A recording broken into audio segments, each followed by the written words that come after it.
2023 Top Series 1 releases tomorrow, and I'm going to be breaking down all of the top rookies. Stay tuned.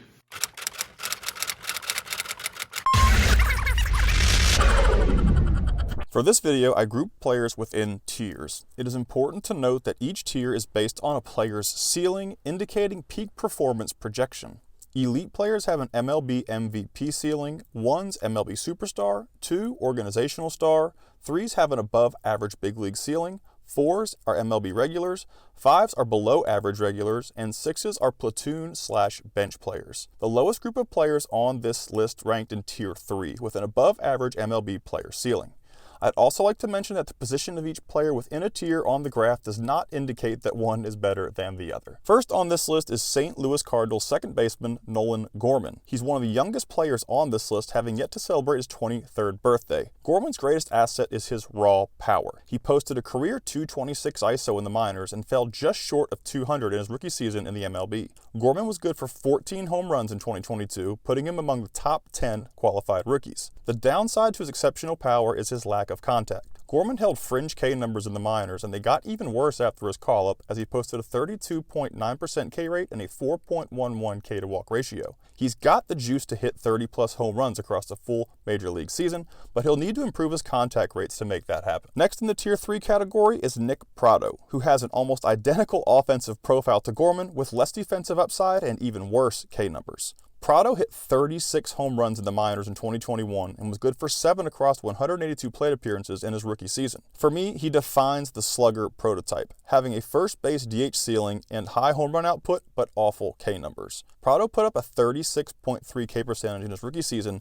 and a 29.7 career minor league K percentage, which were both worst on this list. Like Gorman, he's got 30-plus home run per year potential, but he'll have to make a lot more contact to do so. The final tier 3 rookie on the 2023 Top Series 1 checklist is Christopher Morel. Morel was an average minor league player throughout his career, but it didn't affect his performance in the major leagues following his call-up. He ranked 8th among 2022 qualified rookies with 16 home runs and 9th in stolen bases. Morel also has significant defensive upside as a legitimate utility player. If his K numbers don't improve, he may never be an impact bat, but with his current skill set, I can see him becoming an above average MLB regular. Leading off our tier 2 players is Gabriel Moreno. Moreno was recently dealt to the Arizona Diamondbacks this offseason and looks to be the everyday backstop for the club in 2023. He had a great rookie debut with the Blue Jays, hitting .319 and posting the lowest K percentage on this list. Moreno exhibited fringe power throughout his career in the minors, but has yet to show any in-game power at the MLB level. His .058 ISO is the lowest on this list, which was crippled by a 55% ground ball rate, nearly 10% above the league average. Moreno is one of the most athletic catchers in the MLB with a strong arm and above average speed.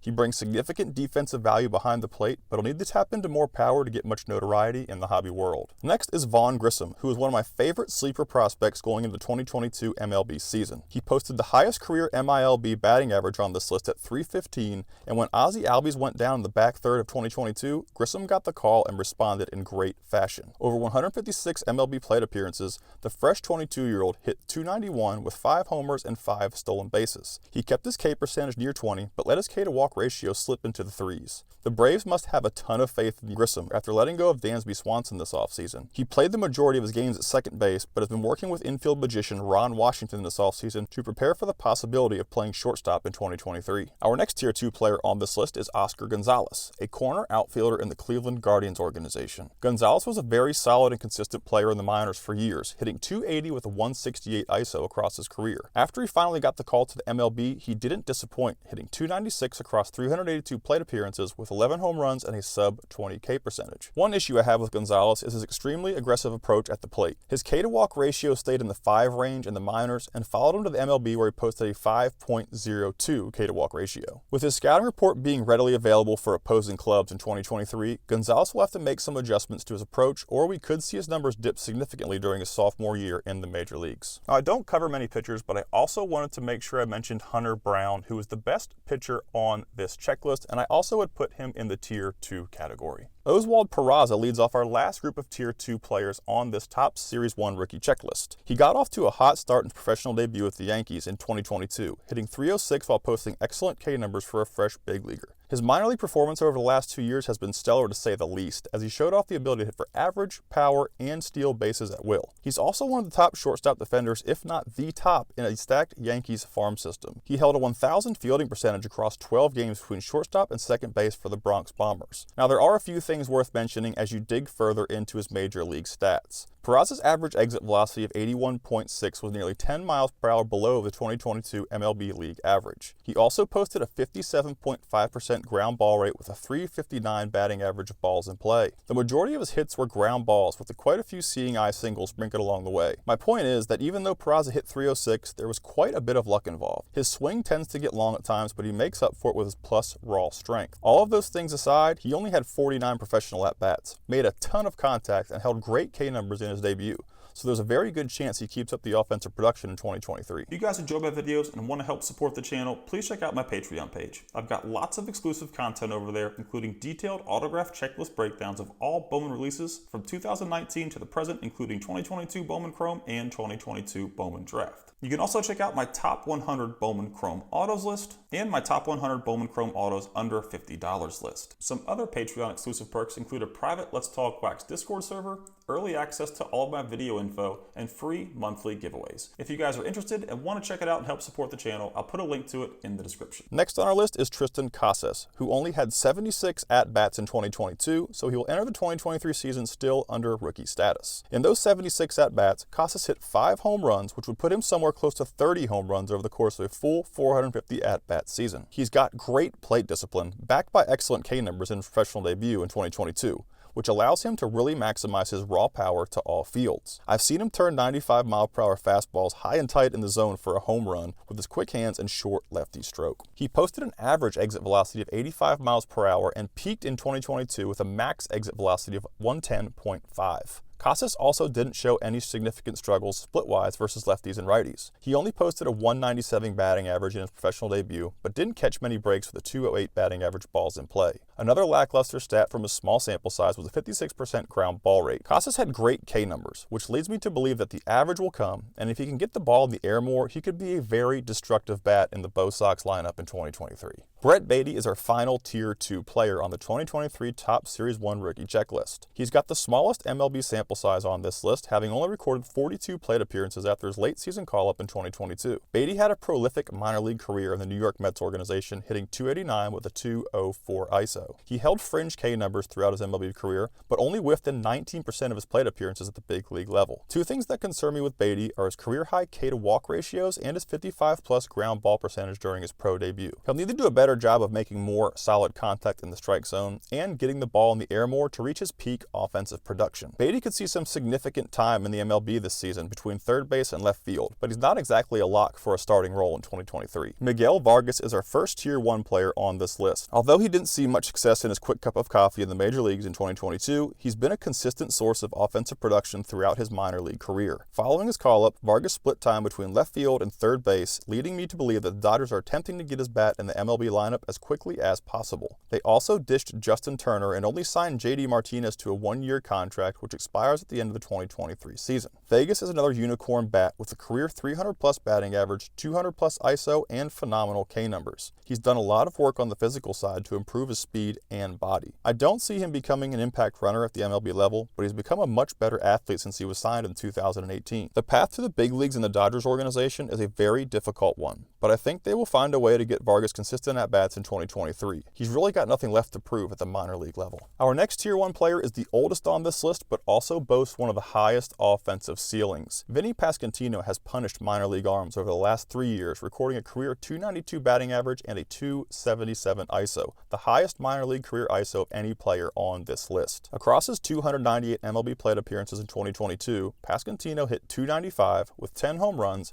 an 11.4 K percentage, and a 0.97 K to walk ratio, which was the lowest on this list as well. He finished in the top 5 among qualified rookies in batting average, on-base percentage, slugging percentage, and OPS in 2022. Now, if he had just a bit more defensive value, I would have put him in the elite tier. Pasquantino is a huge left-handed bat that could become one of the top power hitters in the major leagues over the next few years. Our final tier 1 player on this checklist is Riley Green. It only took the Tigers center fielder 2 years in the minors to reach AAA, doing so at the age of 20. Playing well under the league average age across his minor league career, he was still good for a .291 batting average and a .192 ISO. His 2022 spring training ankle injury delayed his call-up, but he was still able to accumulate 400 plus at-bats in his rookie year. Green's rookie season wasn't much to talk about, as his K numbers put a bit of a damper on his offensive production, but youth is still on his side. Not only is he one of the youngest players on this list, he's also one of the most athletic and tooled up. I think we will see much better numbers out of the young Tigers center fielder in 2023, but all we can do at this point is wait. We're going to kick off our 3 elite players with Gunnar Henderson, who is one of a handful of players in AA and AAA at the age of 21 this past year. Now we've got 3 elite tier rookies on this checklist, and we're going to start with Gunnar Henderson. Henderson was one of only a handful of players in AA and AAA at the age of 21 this past year. He excelled in the 2022 minor league season where he hit .307 with a .278 ISO, 24 homers, 31 stolen bases, and quality K numbers. He hit a bit of a wall in 2021 in high A, but progressed through it and jumped on the fast track to the show. Gunnar handles velocity very well, and I've seen video of him staying on top of 95 plus fastballs in the top half of the zone. He's got a big arm and solid glove that could keep him at shortstop or make him an elite defender at second base or third base. His average exit velocity was one of the highest of anyone on this list that made their MLB debut at 92.4 miles per hour.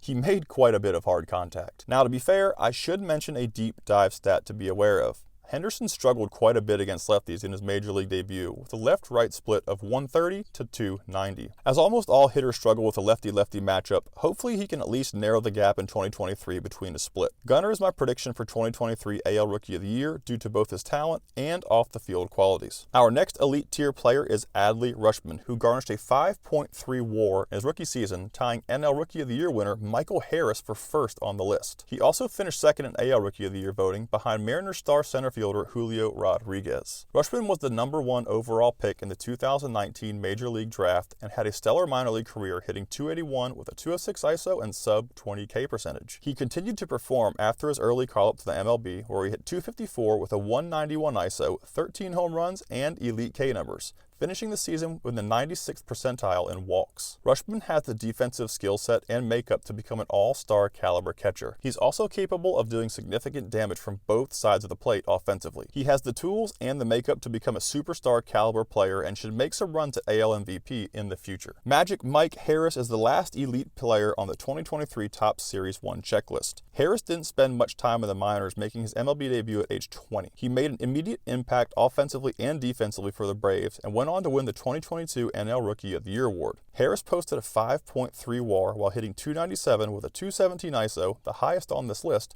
with 19 home runs and 20 stolen bases. He's the most athletic and tooled-up player on this list, ranking the 95th percentile in sprint speed and arm strength. Harris's Achilles heel is his approach at the plate, where he posted a 5+ K to walk ratio. While his K numbers were fringe at best against major league arms, he's also the youngest player on this list, giving him ample time to make necessary adjustments. Harris could be a perennial NL All-Star, and much like any of these elite tier players, have a legitimate shot of winning an MVP award during their career. Now here's a final breakdown for every player on the 2023 Top Series 1 rookie checklist. As I mentioned before, I didn't put Hunter Brown on the breakdowns simply because I couldn't fit a pitcher's stats into offensive profiles. But he's by far one of the best pitchers on this list, and he's the only one who ranked a 2 or higher. Now, if you guys want to see this entire breakdown and all of the stats on a spreadsheet, head over to my website at letstalkwags.com, where you can download the entire PDF file. As I mentioned before, if you guys want to help support the channel and unlock some exclusive content, head over to my Patreon page.